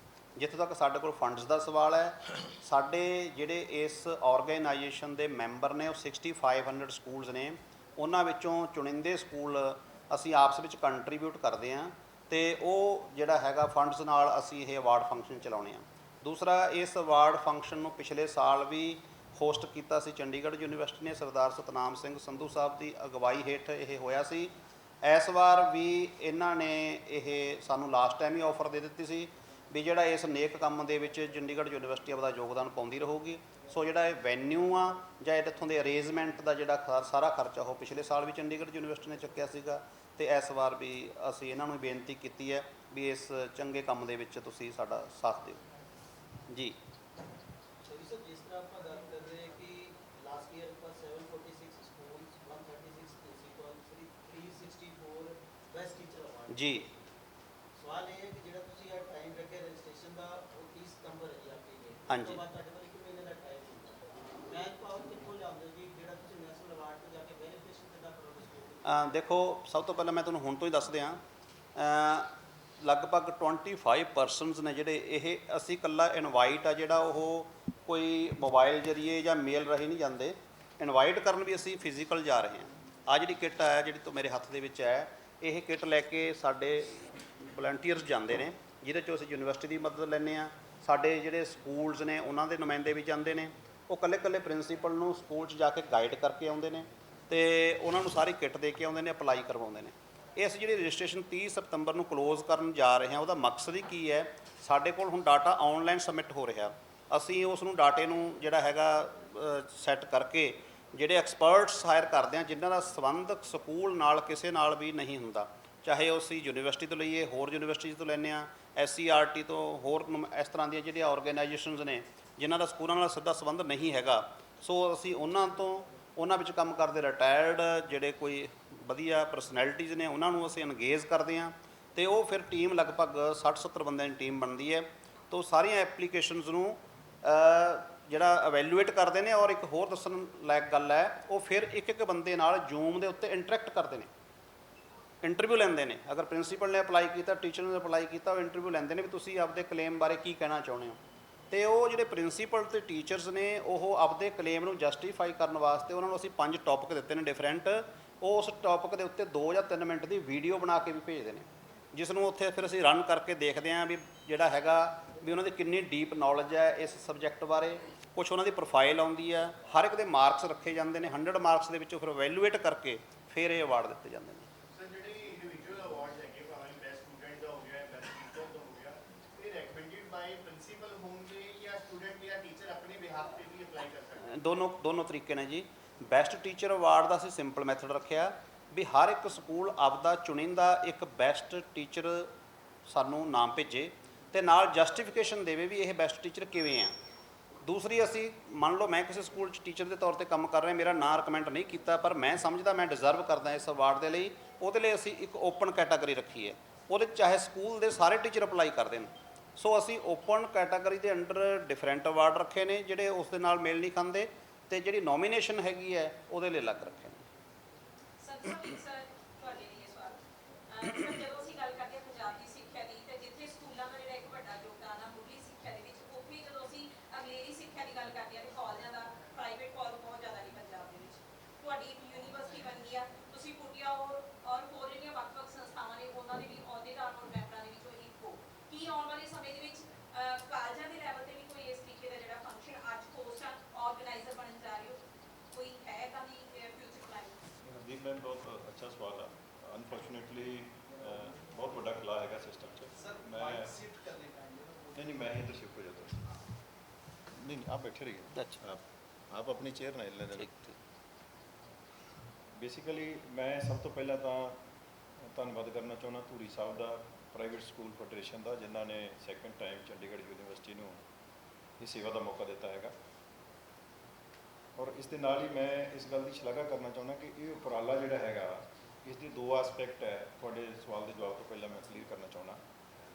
ਪਹਿਲੀ ਗੱਲ ਤਾਂ ਕਿ ਸਿਸਟਮ ਦੇ ਵਿੱਚ ਇੱਕ ਬਹੁਤ ਵੱਡੀ ਖਾਮੀ ਮੈਂ ਕਹਾਂਗਾ ਕਈ ਸਾਲਾਂ ਤੋਂ ਚੱਲੀ ਆ ਰਹੀ ਸੀ ਕਿ ਹਰ ਸਾਲ ਟੀਚਰਸ ਡੇ 'ਤੇ ਅਧਿਆਪਕਾਂ ਨੂੰ ਸਨਮਾਨਿਤ ਕੀਤਾ ਜਾਂਦਾ ਸਰਕਾਰ ਵੱਲੋਂ, ਸੈਂਟਰ ਵੱਲੋਂ ਵੀ ਅਤੇ ਸਟੇਟ ਵੱਲੋਂ ਵੀ। ਲੇਕਿਨ ਇੱਕ ਵੱਡਾ ਤਬਕਾ ਜਿਹੜਾ ਅਧਿਆਪਕਾਂ ਦਾ ਹੈ ਪ੍ਰਾਈਵੇਟ ਸਕੂਲਾਂ 'ਚ ਪੜ੍ਹਾਉਂਦਾ, ਉਹਨਾਂ ਵਾਸਤੇ ਕੋਈ ਪ੍ਰੋਵੀਜ਼ਨ ਨਹੀਂ ਸੀਗਾ। ਕਈ ਸਾਲਾਂ ਤੋਂ ਚੱਲਿਆ ਆ ਰਿਹਾ। ਅਧਿਆਪਕ ਤਾਂ ਅਧਿਆਪਕ ਹੈ, ਆਪਣੇ ਬੱਚੇ ਪ੍ਰਾਈਵੇਟ ਸਕੂਲਾਂ 'ਚ ਪੜ੍ਹਦੇ ਬਹੁਤ ਅੱਛੇ ਅਧਿਆਪਕ ਹੈਗੇ ਨੇ, ਸਰਕਾਰੀ ਸਕੂਲਾਂ ਵਿੱਚ ਵੀ ਅੱਛੇ ਹੈਗੇ ਨੇ, ਪ੍ਰਾਈਵੇਟ ਵਿੱਚ ਅੱਛੇ ਹੈਗੇ ਨੇ। ਲੇਕਿਨ ਇਹ ਬਹੁਤ ਵੱਡੀ, ਮੈਂ ਤਾਂ ਕਹਿੰਦਾ ਕਿ ਡਿਸਕ੍ਰਿਮੀਨੇਸ਼ਨ ਸੀ, ਬਹੁਤ ਵੱਡਾ ਖਿਲਾਅ ਸੀ। ਔਰ ਇਹ ਫੈਡਰੇਸ਼ਨ ਨੇ ਅੱਗੇ ਆ ਕੇ ਇਸ ਡਿਸਕ੍ਰਿਮੀਨੇਸ਼ਨ ਨੂੰ ਜਾਂ ਇਸ ਖਿਲਾਅ ਨੂੰ ਭਰਨ ਦੀ ਕੋਸ਼ਿਸ਼ ਕੀਤੀ ਹੈ। ਪਿਛਲੇ ਸਾਲ ਇਹਨਾਂ ਨੇ ਅਵਾਰਡ ਫੰਕਸ਼ਨ ਕੀਤਾ ਸੀ, ਨੋਟ ਈਵਨ ਸਿੰਗਲ ਕੰਪਲੇਂਟ ਜਾਂ ਕਿਸੇ ਦਾ ਕੋਈ ਸ਼ਿਕਵਾ ਸ਼ਿਕਾਇਤ ਨਹੀਂ ਰਿਹਾ। ਇੰਨਾ ਅੱਛਾ ਟਰਾਂਸਪੇਰੈਂਟ ਸਿਸਟਮ ਸੀ, ਮੈਰਿਟ ਤੇ ਇਹਨਾਂ ਨੇ ਕੀਤਾ। ਔਰ ਮੈਂ ਦੱਸਣਾ ਚਾਹੂੰਗਾ, ਇਹਨਾਂ 'ਚ ਜ਼ਿਕਰ ਨਹੀਂ ਕੀਤਾ ਹੈਗਾ ਕਿ ਜਿਹੜੇ ਅਹੁਦੇਦਾਰ ਜਾਂ ਜਿਹੜੇ ਲੋਕ ਇਹਦੇ ਵਿੱਚ ਅੱਗੇ ਕੰਮ ਕਰਦੇ, ਉਹਨਾਂ ਨੇ ਆਪਣੇ ਸਕੂਲਾਂ ਨੂੰ ਉਸ ਕੰਪੀਟੀਸ਼ਨ 'ਚੋਂ ਬਾਹਰ ਰੱਖਿਆ ਸੀ। ਬਿਲਕੁਲ। ਹਾਲਾਂਕਿ ਉਹ ਡਿਜ਼ਰਵ ਕਰਦੇ ਸੀ ਜਾਂ ਕਰਦੇ ਹੋਣਗੇ, ਲੇਕਿਨ ਇਹਨਾਂ ਨੇ ਫੈਸਲਾ ਕੀਤਾ ਕਿ ਕੋਈ ਉਂਗਲੀ ਨਾ ਉਠਾਵੇ। ਇਸ ਕਰਕੇ ਇਹਨਾਂ ਨੇ ਆਪਣੇ ਸਕੂਲ ਜਿਹੜੇ ਸੀਗੇ ਅਹੁਦੇਦਾਰਾਂ ਦੇ, ਉਹਨਾਂ ਨੂੰ ਉਹਦੇ ਵਿੱਚ ਅਵਾਰਡ ਫੰਕਸ਼ਨ 'ਚੋਂ ਬਾਹਰ ਰੱਖਿਆ। ਤਾਂ ਮੈਂ ਸਮਝਦਾ ਕਿ ਇਹਨਾਂ ਨੇ ਜਿਹੜੇ ਯਤਨ ਕੀਤੇ ਸੀ, ਉਹਦੇ ਸਦਕਾ ਇਹ ਜਿਹੜਾ ਇਹਦੀ ਭਰੋਸੇਯੋਗਤਾ ਬਣੀ, ਔਰ ਇਸ ਸਾਲ ਬਹੁਤ ਵੱਡਾ ਰਿਸਪੌਂਸ ਮਿਲ ਰਿਹਾ ਹੈਗਾ। ਸੈਕੰਡ ਜਿਹੜੀ ਚੀਜ਼ ਮੈਂ ਕਹਿਣੀ ਚਾਹੁੰਦਾ, ਜੇ ਡਾਕਟਰ ਜਗਜੀਤ ਸਿੰਘ ਜੀ ਨੂੰ, ਇਹ ਬੜੇ ਹਰ ਖੇਤਰ ਵਿੱਚ ਕ੍ਰਾਂਤੀਕਾਰੀ ਕੰਮ ਕਰਦੇ ਆ, ਲੇਕਿਨ ਇੱਕ ਚਰਚਾ ਪਿਛਲੇ ਸਮੇਂ ਦੇ ਵਿੱਚ ਚੱਲੀ ਆ ਰਹੀ ਹੈ ਕਿ ਪ੍ਰਾਈਵੇਟ ਸਕੂਲ ਅਤੇ ਕੁਆਲਿਟੀ ਐਜੂਕੇਸ਼ਨ ਦਾ ਇੱਕ ਨਰੇਟਿਵ ਬਿਲਡ ਕਰਨ ਦੀ ਕੋਸ਼ਿਸ਼ ਕੀਤੀ ਗਈ ਹੈ ਕਿ ਕੁਆਲਿਟੀ ਐਜੂਕੇਸ਼ਨ ਪ੍ਰਾਈਵੇਟ ਸਕੂਲ ਨਹੀਂ ਦਿੰਦੇ, ਦੁਕਾਨਾਂ ਖੁੱਲ੍ਹੀਆਂ ਹੋਈਆਂ। ਪਰ ਮੇਰਾ ਖਿਆਲ ਕਿ ਇਸ ਤੋਂ ਵੱਡਾ ਕੋਈ ਸਬੂਤ ਨਹੀਂ ਹੋ ਸਕਦਾ ਕਿ ਕੁਆਲਿਟੀ ਪੈਰਾਮੀਟਰਸ 'ਤੇ ਜਦੋਂ ਅਸੀਂ ਕੁਆਲਿਟੀ ਨੂੰ ਉਤਸ਼ਾਹਿਤ, ਕੁਆਲਿਟੀ ਲਿਆਉਣ ਦੇ ਦੋ ਹੀ ਤਰੀਕੇ ਹੈਗੇ ਨੇ। ਇੱਕ ਡੰਡੇ ਵਾਲਾ ਜਿਹੜਾ ਕਿ ਫੇਲ ਹੋ ਚੁੱਕਿਆ ਪੰਜਾਬ ਦੇ ਵਿੱਚ, ਦੂਸਰਾ ਹੈਗਾ ਕਿ ਤੁਸੀਂ ਐਪਰੀਸ਼ੀਏਟ ਕਰੋ, ਚੰਗੇ ਕੰਮ ਦੀ ਸ਼ਲਾਘਾ ਕਰੋ, ਚੰਗੇ ਕੰਮ ਨੂੰ ਐਪਰੀਸ਼ੀਏਟ ਕਰੋ ਤਾਂ ਕਿ ਲੋਕ ਹੋਰ ਚੰਗਾ ਕੰਮ ਕਰਨ। ਔਰ ਮੈਨੂੰ ਲੱਗਦਾ ਕਿ ਇਹ ਆਈਡੀਅਲ ਮਾਡਲ ਹੈਗਾ ਦੁਨੀਆ ਭਰ ਦੇ ਵਿੱਚ, ਇਹੀ ਚੱਲ ਰਿਹਾ ਹੈਗਾ ਕਿ ਚੰਗੇ ਕੰਮ ਨੂੰ ਸ਼ਲਾਘਾ ਕਰੋਗੇ, ਦੂਸਰੇ ਲੋਕ ਵੀ ਕਰਨਗੇ, ਉਹ ਵੀ ਹੋਰ ਚੰਗਾ ਕਰੂਗਾ। ਔਰ ਇਹਨਾਂ ਨੇ ਸਾਰੇ ਪੈਰਾਮੀਟਰ, ਸਿਰਫ ਟੀਚਰ ਅਵਾਰਡ ਨਹੀਂ ਹੈ, ਤੁਸੀਂ ਦੇਖਿਆ ਹੋਵੇ ਬੈਸਟ ਇਨਫਰਾਸਟਰਕਚਰ ਹੈ, ਬੈਸਟ ਪ੍ਰਿੰਸੀਪਲ ਹੈ, ਲੀਡਰਸ਼ਿਪ ਅਵਾਰਡ ਹੈ, ਹਰ ਤਰ੍ਹਾਂ ਦੇ ਅਵਾਰਡ ਇਹਨਾਂ ਨੇ ਇਸ ਦੇ ਵਿੱਚ ਸ਼ਾਮਿਲ ਕੀਤੇ ਹੈ। ਜਿਹੜਾ ਤੁਸੀਂ ਸਵਾਲ ਕੀਤਾ ਹੈਗਾ ਹਾਇਰ ਐਜੂਕੇਸ਼ਨ ਦੇ ਵਿੱਚ, ਇਹ ਅਵਾਰਡ ਦਾ ਹਾਲੇ ਤੱਕ ਕੋਈ ਪ੍ਰੋਵੀਜ਼ਨ ਨਹੀਂ ਹੈ, ਹੋਣਾ ਚਾਹੀਦਾ। ਔਰ ਤੁਹਾਡੇ ਸੁਝਾਅ 'ਤੇ ਅਸੀਂ ਜ਼ਰੂਰ ਚਰਚਾ ਕਰਾਂਗੇ ਕਿ ਅਗਰ ਇਸ ਦੇ ਵਾਸਤੇ ਕੋਈ ਪ੍ਰੋਵੀਜ਼ਨ ਹੋ ਸਕੇ। ਅਤੇ ਹਾਇਰ ਐਜੂਕੇਸ਼ਨ ਦੇ ਵਿੱਚ ਵੀ ਇੰਸਟੀਚਿਊਟ ਵਾਈਜ਼ ਤਾਂ ਹੁੰਦਾ ਹੈ, ਲੇਕਿਨ ਸਟੇਟ ਲੈਵਲ 'ਤੇ ਜਾਂ ਨੈਸ਼ਨਲ ਲੈਵਲ 'ਤੇ ਇਸ ਤਰ੍ਹਾਂ ਦਾ ਕੋਈ ਪ੍ਰੋਵੀਜ਼ਨ ਨਹੀਂ ਹੈ। ਸਰ ਫੈਡਰੇਸ਼ਨ ਨਾਲ ਕਿੰਨੇ ਕੁ ਸਕੂਲ ਜੁੜੇ ਹੋਏ ਨੇ? ਫੈਡਰੇਸ਼ਨ ਦੇ ਨਾਲ ਜੀ ਦੋ ਤਰ੍ਹਾਂ ਦੀ ਸਾਡੀ ਮੈਂਬਰਸ਼ਿਪ ਹੈਗੀ ਹੈ। ਇੱਕ ਡਾਇਰੈਕਟ ਮੈਂਬਰਸ਼ਿਪ ਆ, ਕਿਉਂਕਿ ਇਹਦਾ ਪੂਰਾ ਨਾਂ ਹੈ federation of private schools and associations. ਇਸ ਦੇ ਨਾਲ ਡਾਇਰੈਕਟ ਸਕੂਲ ਜਿਹੜੇ ਨੇ ਉਹ ਲਗਭਗ 2000 ਡਾਇਰੈਕਟ ਸਕੂਲ ਜੁੜੇ ਹੋਏ ਨੇ, ਅਤੇ ਐਸੋਸੀਏਸ਼ਨ ਜਿਹੜੀਆਂ ਇਸ ਦੇ ਨਾਲ ਸਹਿਯੋਗੀ ਨੇ, ਉਹਨਾਂ ਦੇ ਮਿਲਾ ਕੇ ਅਸੀਂ 6500 ਪੰਜਾਬ ਦੇ ਸਕੂਲਸ ਨੂੰ ਰੀਪ੍ਰਜੈਂਟ ਕਰਦੇ ਹਾਂ ਟੋਟਲ। ਤੁਸੀਂ ਇੱਕ ਜ਼ਿਕਰ ਕੀਤਾ ਸੀ ਕਿ ਹੋਰ ਵੀ ਅਵਾਰਡ ਦੇ ਨੇ ਸਕੂਲਾਂ ਦੇ ਲਈ ਕੀਤੇ ਜਾਂਦੇ ਨੇ, ਪਰ ਉਹ ਚੰਗੀ ਤਰ੍ਹਾਂ ਨਹੀਂ ਜੀ, ਕਮੀਆਂ ਹੁੰਦੀਆਂ ਨੇ, ਉਹ ਕਮੀਆਂ ਕੀ? ਦੇਖੋ, ਮੈਂ ਜਿਹੜੇ ਕੋਈ ਆਪਣੇ ਸਟੇਟ ਲੈਵਲ 'ਤੇ ਹੁੰਦੇ ਉਹਨਾਂ ਦੀ ਗੱਲ ਨਹੀਂ ਕਰਦਾ, ਜਾਂ ਗੌਰਮੈਂਟ ਲੈਵਲ 'ਤੇ ਹੁੰਦੇ ਨੇ ਉਹਨਾਂ ਦੀ ਗੱਲ ਨਹੀਂ ਕਰਦਾ। ਇੱਕ ਬਹੁਤ ਸਾਰਾ ਦੇਖਣ ਦੇ ਵਿੱਚ ਇਸ ਤਰ੍ਹਾਂ ਮਿਲਿਆ ਵੀ ਕੁਛ ਦਿੱਲੀ ਦੇ ਵਿੱਚ, ਹੋਰ ਥਾਵਾਂ 'ਤੇ ਕੁਛ ਇਹੋ ਜਿਹੀਆਂ ਸੁਸਾਇਟੀਜ਼ ਬਣੀਆਂ ਹੋਈਆਂ ਨੇ ਜਿਹੜੀਆਂ ਡਾਇਰੈਕਟ ਸਕੂਲਾਂ ਨੂੰ ਚਿੱਠੀ ਪਾ ਦਿੰਦੀਆਂ ਨੇ ਵੀ ਆ ਜਾਓ ਜੀ ਤੁਹਾਨੂੰ ਸਨਮਾਨ ਦਿੱਤਾ ਜਾਣਾ, ਅਤੇ ਉੱਥੇ ਸਾਡੇ ਸਕੂਲਾਂ 'ਚ ਵੀ ਆਉਂਦੀਆਂ ਨੇ। ਉਹ ਉੱਥੇ ਨਾਮ ਵੀ ਨਹੀਂ ਲਿਖਿਆ ਹੁੰਦਾ ਕਿਸੇ ਦਾ, ਚੇਅਰਮੈਨ ਕੋਈ ਵੀ ਆ ਜਾਂ ਪ੍ਰਿੰਸੀਪਲ ਕੋਈ ਵੀ ਆ। ਸੋ ਮੈਂ ਸਮਝਦਾ ਵੀ ਇਸ ਤਰ੍ਹਾਂ ਇਨਾਮ ਜਿਹੜੇ ਵੰਡਣੇ, ਇਹ ਇਨਾਮਾਂ ਦੀ, ਅਵਾਰਡਾਂ ਦੀ ਤੋਹੀਨ ਹੈ, ਜਦ ਆਪਾਂ ਨੂੰ ਇਹੀ ਨਹੀਂ ਪਤਾ ਵੀ ਆਪਾਂ ਕਿਹਨੂੰ ਦੇਣ ਜਾ ਰਹੇ ਹਾਂ। ਸੋ ਇਸ ਲਈ ਇਹ ਇੱਕੋ ਇੱਕ ਅਵਾਰਡ ਹੈ ਇੰਡੀਆ ਦੇ ਵਿੱਚ ਜਿਹੜੇ ਗੌਰਮੈਂਟ ਸੈਕਟਰ ਨੂੰ ਛੱਡ ਕੇ ਜਾਂ ਦੂਸਰੀਆਂ ਬਹੁਤ ਵੱਡੀਆਂ ਏਜੰਸੀਆਂ ਨੂੰ ਛੱਡ ਕੇ ਜਿਹੜਾ ਇੰਨੀ ਐਵੈਲੂਏਸ਼ਨ ਤੋਂ ਬਾਅਦ ਦਿੱਤਾ ਜਾਂਦਾ। ਅਤੇ ਅਸੀਂ ਇਸ ਦੀ ਗੁਣਵੱਤਾ ਜਿਹੜੀ ਹੈਗੀ ਹੈ, ਇਸ ਨੂੰ ਬਣਾਏ ਰੱਖਣ ਵਾਸਤੇ ਇਸ ਨੂੰ ਹੋਰ ਜ਼ਿਆਦਾ ਡੀਪ ਅਸੈਸਮੈਂਟ ਦੇ ਵੱਲੋਂ ਵੱਧ ਰਹੇ ਹਾਂ। ਅਸੀਂ ਲਾਸਟ ਈਅਰ ਅਸੀਂ ਪਹਿਲੀ ਵਾਰ ਸੀਗਾ, ਥੋੜ੍ਹਾ ਜਿਹਾ ਕੋਸ਼ਿਸ਼ ਕੀਤੀ ਸੀ ਸਾਰਿਆਂ ਨੂੰ ਐਪਰੀਸ਼ੀਏਟ ਕੀਤਾ ਜਾਵੇ ਜਿਨ੍ਹਾਂ ਨੇ ਅਪਲਾਈ ਕੀਤਾ, ਦੂਸਰਿਆਂ ਨੂੰ ਅਸੀਂ ਕਿਸੇ ਨਾ ਕਿਸੇ ਢੰਗ ਦੇ ਵਿੱਚ ਕੈਟਾਗਰੀ ਦੇ ਵਿੱਚ ਉਤਸ਼ਾਹਿਤ ਕੀਤਾ ਸੀ। ਪਰ ਇਸ ਵਾਰ ਅਸੀਂ ਪਹਿਲੇ ਇਹ 'ਚ ਮੈਂਸ਼ਨ ਕਰਤਾ, ਇੱਕ ਡਿਸਟ੍ਰਿਕਟ ਦੇ ਵਿੱਚੋਂ ਇੱਕ ਅਵਾਰਡ, ਇੱਕ CBSE ਸਕੂਲ ਲਈ, ਇੱਕ ਪੰਜਾਬ ਸਕੂਲ ਐਜੂਕੇਸ਼ਨ ਬੋਰਡ ਲਈ, ਹਰ ਇੱਕ ਕੈਟਾਗਰੀ 'ਚ ਫਿਕਸ ਕੀਤਾ ਹੈ। ਸੋ ਇਸ ਤਰ੍ਹਾਂ ਸਾਡੇ ਕੋਲ ਇਸ ਵਾਰ ਜਿਹੜੀ ਅਵਾਰਡਾਂ ਦੀ ਗਿਣਤੀ ਹੈ ਉਹ ਕਾਊਂਟੇਬਲ ਹੈ, ਅਤੇ ਇਸ ਵਾਰ ਉਹਨਾਂ ਨੂੰ ਕੰਪੀਟੀਸ਼ਨ ਲੜਨਾ ਪਊਗਾ ਆਪਸ ਵਿੱਚ। ਸੋ ਇਸ ਲਈ ਜਿਹੜਾ ਅਸੀਂ ਮੰਨਦੇ ਹਾਂ ਵੀ ਇਹ ਸਾਡੇ ਅਵਾਰਡ ਦੀ ਭਰੋਸੇਯੋਗਤਾ ਪਿਛਲੇ ਸਾਲਾਂ ਨਾਲੋਂ ਵੀ ਹੋਰ ਵਧੂਗੀ। ਤੁਸੀਂ ਨਹੀਂ ਮੰਨਦੇ ਜੀ ਇਹ ਚੀਜ਼ ਨਾਲ? ਤੁਸੀਂ ਕਿਹਾ ਵੀ ਸਰਕਾਰੀ ਅਵਾਰਡ ਨੇ, ਤੁਸੀਂ ਉਹਨਾਂ ਦੀ ਗੱਲ ਨਹੀਂ ਕਰਦੇ ਜੀ। ਸਰਕਾਰ ਆਪਦੇ ਵੱਲੋਂ ਸਰਕਾਰੀ ਸਕੂਲਾਂ ਦਾ ਇੱਕ ਇੰਡੈਕਸ ਜਾਂ ਪ੍ਰੋਗਰੈਸਿਵ ਸ਼ੀਟਾਂ ਜਾਰੀ ਕਰਦੀ ਹੈ ਜੀ। ਤੁਸੀਂ ਪ੍ਰਾਈਵੇਟ ਸਕੂਲਾਂ ਦੀ ਗੱਲ ਕਰਦੇ ਹੋ, ਐਜੂਕੇਸ਼ਨ ਨੂੰ ਲੈ ਕੇ ਜਿਹੜਾ ਪਾੜਾ ਸਰਕਾਰੀ ਤੇ ਨਿੱਜੀ ਤੌਰ ਤੇ ਹੈਗਾ ਉਹ ਵੱਧ ਸਕਦਾ ਇਹਦੇ ਨਾਲ? ਨਹੀਂ, ਵੱਧਦਾ ਨਹੀਂ ਹੈਗਾ, ਕਿਉਂਕਿ ਮਕਸਦ ਤਾਂ ਦੋਨਾਂ ਦਾ ਇੱਕੋ ਹੀ ਹੈ, ਠੀਕ ਹੈ। ਅਤੇ ਮੇਰੇ ਖਿਆਲ 'ਚ ਟੀਚਰਸ ਚਾਹੇ ਉਹ ਸਰਕਾਰੀ ਦੇ ਹੋਣ ਅਤੇ ਚਾਹੇ ਉਹ ਪ੍ਰਾਈਵੇਟ ਦੇ ਹੋਣ, ਅਤੇ ਜਦੋਂ ਉਹਨਾਂ ਨੂੰ ਐਪਰੀਸ਼ੀਏਟ ਕਰਾਂਗੇ, ਮੇਰੇ ਖਿਆਲ 'ਚ ਇਹਦੇ ਨਾਲ ਐਜੂਕੇਸ਼ਨ ਦਾ ਪਾੜਾ ਵਧਣ ਦੀ ਬਜਾਏ ਜਿਹੜਾ ਚੰਗਾ ਇੱਕ ਟਰੈਂਡ ਸੈੱਟ ਹੋਊਗਾ, ਵਧੀਆ ਗੱਲ ਹੋਊਗੀ। ਤਾਂ ਮੈਂ ਨਹੀਂ ਸਮਝਦਾ ਵੀ ਇਸ ਗੱਲ ਨਾਲ ਕੋਈ ਇਸ ਤਰ੍ਹਾਂ ਦਾ। ਮੈਂ ਥੋੜ੍ਹਾ ਐਡ ਕਰੂੰਗਾ। ਬੇਸਿਕਲੀ ਇਹ ਅਵਾਰਡ ਵੀ ਜਿਹੜੇ ਦਿੱਤੇ ਜਾਣੇ ਉਹ ਕਿਸੇ ਸਰਕਾਰੀ ਨੁਮਾਇੰਦੇ ਵੱਲੋਂ ਦਿੱਤੇ ਜਾਣਗੇ। ਹਾਲਾਂਕਿ ਸਰਕਾਰ ਦੇ ਸਿਸਟਮ ਦੇ ਵਿੱਚ ਪ੍ਰੋਵੀਜ਼ਨ ਨਹੀਂ ਹੈ। ਲਾਸਟ ਟਾਈਮ ਵੀ ਗਵਰਨਰ ਸਾਹਿਬ ਆਏ ਸੀਗੇ, ਉਹਨਾਂ ਨੇ ਅਵਾਰਡ ਦਿੱਤੇ ਸੀਗੇ, ਹਰਿਆਣਾ ਦੇ ਗਵਰਨਰ ਆਏ ਸੀ, ਨਾਲ ਮਿਨਿਸਟਰ ਵੀ ਆਏ ਸੀਗੇ। ਇਸ ਵਾਰ ਵੀ ਸਾਡੀ ਕੋਸ਼ਿਸ਼ ਹੈ ਕਿ ਗਵਰਨਰ ਪੰਜਾਬ ਜਾਂ ਹੋਰ ਜਿਹੜੇ ਸਰਕਾਰ ਦੇ ਚੋਟੀ ਦੇ ਨੁਮਾਇੰਦੇ ਹੈਗੇ ਨੇ ਉਹ ਆਉਣ, ਤਾਂ ਕਿ ਇਸ ਜਿਹੜੀ ਅਵਾਰਡ ਸੈਰੇਮਨੀ ਆ ਇਸ ਦੀ ਜਿਹੜੀ ਸ਼ੋਭਾ ਹੋਰ ਵਧਾਈ ਜਾ ਸਕੇ ਔਰ ਇਹਦੀ ਭਰੋਸੇਯੋਗਤਾ ਵੀ ਸਥਾਪਿਤ ਹੋਵੇ। ਸਰ ਇਹਦੇ 'ਚ ਕੋਈ ਕੈਸ਼ ਅਵਾਰਡ ਵਗੈਰਾ ਵੀ ਹੈਗਾ? ਨਹੀਂ, ਕੋਈ ਕੈਸ਼ ਅਵਾਰਡ ਨਹੀਂ। ਸਾਰੇ ਜਿਹੜਾ ਅਵਾਰਡ ਆਪਾਂ ਦੇ ਰਹੇ ਹਾਂ, ਜਿਹੜੇ ਵਿਲੇਜ ਦੇ ਕੋਈ ਪਿੰਡਾਂ ਜਿਹੜੇ ਪਿੰਡਾਂ 'ਚ ਸਕੂਲ ਆ ਉਹਨਾਂ ਨੂੰ ਹਾਂਜੀ ਹਾਂਜੀ, ਇਹ 'ਚ 9 ਕੈਟਾਗਰੀਜ਼ ਨੇ ਜੀ। ਮੰਨ ਲਓ ਕੋਈ ਕੈਟਾਗਰੀ ਬੈਸਟ ਇਨਫਰਾਸਟ੍ਰਕਚਰ ਆ, ਤਾਂ ਅਸੀਂ ਮੰਨਦੇ ਹਾਂ ਵੀ ਇਹਦਾ ਬੋਰਡ ਨਾਲ, ਐਫੀਲੀਏਟਿੰਗ ਬੋਰਡ ਨਾਲ ਸੰਬੰਧ ਨਹੀਂ ਹੈਗਾ। ਤਾਂ ਅਸੀਂ ਮੰਨਦੇ ਹਾਂ ਸ਼ਹਿਰਾਂ ਦੇ ਵਿੱਚ ਇਨਫਰਾਸਟ੍ਰਕਚਰ ਨੇ ਜਿਹੜੇ ਥੋੜ੍ਹੇ ਜਿਹੇ ਵਧੀਆ ਹੁੰਦੇ ਨੇ ਉਹਨਾਂ ਲਈ ਵੱਖਰਾ ਅਵਾਰਡ ਆ, ਰੂਰਲ ਕੈਟਾਗਰੀਜ਼ ਲਈ ਵੱਖਰਾ।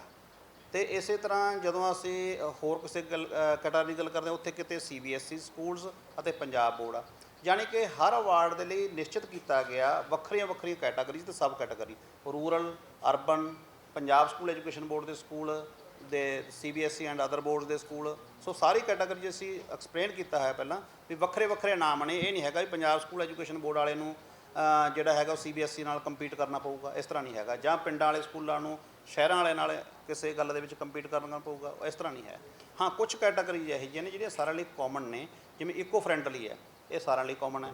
ਅਤੇ ਕੁਛ ਇਹੋ ਜਿਹੇ ਅਵਾਰਡ ਰੱਖੇ ਨੇ ਅਸੀਂ ਜਿਹੜੇ ਇੰਸਟੀਟਿਊਸ਼ਨਸ ਨੇ ਫਿਜ਼ੀਕਲ ਚੈਲੰਜਰ ਬੱਚਿਆਂ ਵਾਸਤੇ ਕੁਛ ਖਾਸ ਇੱਕ ਅਰੇਂਜਮੈਂਟ ਕੀਤੇ ਹੋਏ ਨੇ, ਉਹਨਾਂ ਲਈ ਅਸੀਂ ਵੱਖਰੇ ਤੌਰ 'ਤੇ ਇਨਾਮ ਦੇ ਰਹੇ ਹਾਂ। ਅਤੇ ਈਵਨ ਕਿ ਜਿਹੜੇ ਹੁਣ ਆਹ ਅਸੀਂ ਕੰਪੇਨ ਚਲਾ ਰਹੇ ਹਾਂ ਮਿਸ਼ਨ ਹਰਿਆਲੀ ਦਾ, ਇਹਦੇ ਵਿੱਚ ਵੀ ਅਸੀਂ ਜਿਹੜੇ ਸਕੂਲਸ ਵੱਧ ਵਰਕ ਕਰਨਗੇ, ਪੌਦੇ ਲਾਉਣਗੇ, ਉਹਨਾਂ ਨੂੰ ਵੀ ਅਸੀਂ ਐਪਰੀਸ਼ੀਏਟ ਕਰਾਂਗੇ। ਸੋ ਇਸ ਲਈ ਜਿਹੜਾ ਸਾਰਾ ਹੈਗਾ ਬਿਲਕੁਲ ਸਾਰੇ ਪੱਖਾਂ ਨੂੰ ਧਿਆਨ 'ਚ ਰੱਖ ਕੇ ਕੈਟਾਗਰੀਜ਼ ਅਤੇ ਸਬ ਕੈਟਾਗਰੀਜ਼ ਬਣਾਈ ਹੈ ਜੀ। ਕੋਈ ਸਰ ਜਿੱਦਾਂ ਕਿ ਤੁਸੀਂ ਫਸਟ ਆਪਣਾ ਫਸਟ ਪ੍ਰੋਗਰਾਮ ਕਰਾਇਆ ਸੀ ਜਾਂ ਤੁਹਾਡਾ ਜਿਹੜਾ ਕਨਸੈਪਟ ਸੀਗਾ ਸੰਧੂ ਸਾਹਿਬ ਦਾ ਜ਼ਿਕਰ ਕੀਤਾ, ਤੁਹਾਨੂੰ ਕਿਵੇਂ ਲੱਗਿਆ ਜੀ ਸੰਧੂ ਸਾਹਿਬ ਨੇ ਕਨਸੈਪਟ ਕੀਤਾ, ਕਿਸ ਤਰ੍ਹਾਂ ਦੀ ਪਰਸਨੈਲਿਟੀ ਲੱਗੀ ਹੈ ਤੁਹਾਨੂੰ ਮਤਲਬ ਦੇਖੋ, ਸੰਧੂ ਸਾਹਿਬ ਨੇ ਜਦੋਂ ਵੀ ਸਾਡੇ ਨਾਲ ਕਿਸੇ ਵੀ ਐਸੇ ਪ੍ਰੋਜੈਕਟ 'ਤੇ ਸਾਨੂੰ ਸਲਾਹ ਦਿੱਤੀ ਹੈ, ਤਾਂ ਇਹਨਾਂ ਦਾ ਸਿਰਫ ਇੱਕੋ ਹੀ ਜਿਹੜਾ ਮੇਨ ਹੁੰਦਾ, ਜਿਹੜੀ ਗੱਲ ਅੱਜ ਵੀ ਗੱਲ ਕਰਕੇ ਹਟੇ ਨੇ, ਉਹ ਹੈ ਕੁਆਲਿਟੀ ਐਜੂਕੇਸ਼ਨ। ਸੋ ਮੈਂ ਸਮਝਦਾ ਇੱਕ ਯੂਨੀਵਰਸਿਟੀ ਹੈ, ਇਸ ਦਾ ਨਾਂ ਅੱਜ ਦੇਸ਼ਾਂ ਵਿਦੇਸ਼ਾਂ ਦੇ ਵਿੱਚ ਹੈ। ਅਗਰ ਇਹਨਾਂ ਨੂੰ ਫੈਡਰੇਸ਼ਨ 'ਤੇ ਭਰੋਸਾ, ਤਾਂ ਇਹ ਐਡਾ ਵੱਡਾ ਪ੍ਰੋਗਰਾਮ ਆਪਦੇ ਕੈਂਪਸ ਦੇ ਵਿੱਚ ਦੂਸਰੀ ਵਾਰ ਕਰਵਾਉਣ ਜਾ ਰਹੇ ਨੇ। ਕਿਉਂਕਿ ਅਗਰ ਸਾਡੇ ਅਵਾਰਡ ਦੀ ਭਰੋਸੇਯੋਗਤਾ ਨਹੀਂ ਹੋਊਗੀ ਜਾਂ ਇਸ ਦੇ ਵਿੱਚ ਕੋਈ ਪੱਖਪਾਤ ਹੋਊਗਾ, ਤਾਂ ਕੁਦਰਤੀ ਗੱਲ ਹੈ ਅਤੇ ਉਸ ਦਾ ਕਿਤੇ ਨਾ ਕਿਤੇ ਜਿਹੜਾ ਇਫੈਕਟ ਆ ਉਹ ਯੂਨੀਵਰਸਿਟੀ ਨੂੰ ਪਹੁੰਚਣਾ। ਸੋ ਇਸ ਲਈ ਯੂਨੀਵਰਸਿਟੀ ਵੀ ਇਸ ਗੱਲ ਨੂੰ ਸਮਝਦੀ ਹੈ ਅਤੇ ਸੰਧੂ ਸਾਹਿਬ ਕੁਆਲਿਟੀ ਐਜੂਕੇਸ਼ਨ ਨੂੰ ਬਹੁਤ ਵਧੀਆ ਸਮਝਦੇ ਨੇ ਅਤੇ ਕੁਆਲਿਟੀ ਪ੍ਰੋਗਰਾਮਾਂ ਨੂੰ ਬਹੁਤ ਵਧੀਆ ਸਮਝਦੇ ਨੇ।